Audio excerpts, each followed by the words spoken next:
कि हमारे बच्चे अगर अंग्रेजी में नहीं पढ़ेंगे तो उनका विकास नहीं होगा। मैं आपको इसके उल्टी बात कह रहा हूं कि अगर आपके बच्चे अंग्रेजी में पढ़े तब उनका विकास नहीं होने वाला, वो गधे बन जाएंगे, विनाश होगा। हम लोग क्या कर रहे हैं, अपने बच्चों को कॉन्वेंट में भेज कर गधा बना रहे हैं। गधा जानते हैं क्या होता? गधे के ऊपर बोझा लादते चले जाइए, लादते चले जाइए, लादते चले जाइए, बेचारा चुपचाप चलता चला जाता है, चलता चला जाता है।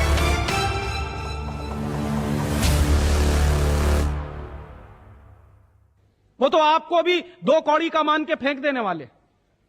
और दुर्भाग्य से यही होता है, कॉन्वेंट स्कूल से निकले हुए बच्चे जितनी गाली अपनी मातृभाषा को देते हैं, अपनी संस्कृति को देते हैं, अपने परिवार को देते हैं, उतनी शायद कोई नहीं देता। तो मैकॉले जो कहा करता था वो बात आज हमको दिखाई देती है कि कॉन्वेंट में पढ़कर निकलेंगे बच्चे तो ये शरीर से हिंदुस्तानी होंगे, दिमाग से अंग्रेज होंगे। और इसी के संबंध में एक आखिरी बात उसने और कही थी कि ये जो भाषा की गुलामी होती है ये आदमी के स्वतंत्र चिंतन को रोक देती है। अगर आपको मौलिक चिंतन करना है, अगर आपको स्वस्थ चिंतन करना है और ऐसा चिंतन करना है जिसमें से कुछ नई रचना हो, तो वो आप अपनी मातृभाषा में ही कर सकते हैं। दुनिया में मातृभाषा में पढ़कर बड़े बड़े वैज्ञानिक पैदा हुए हैं।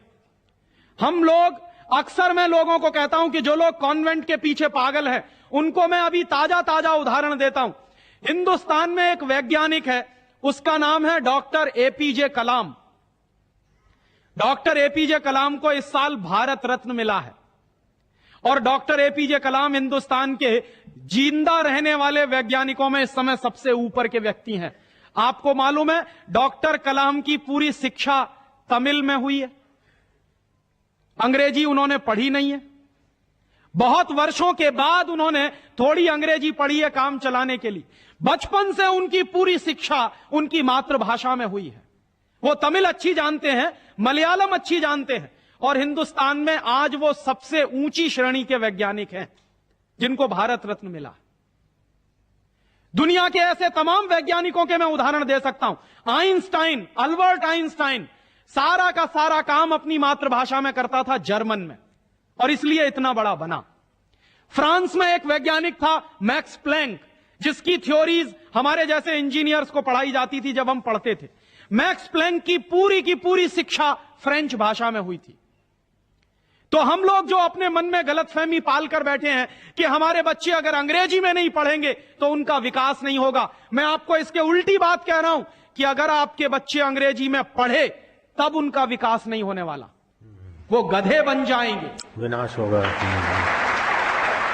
हम लोग क्या कर रहे हैं, अपने बच्चों को कॉन्वेंट में भेज कर गधा बना रहे हैं। गधा जानते हैं क्या होता?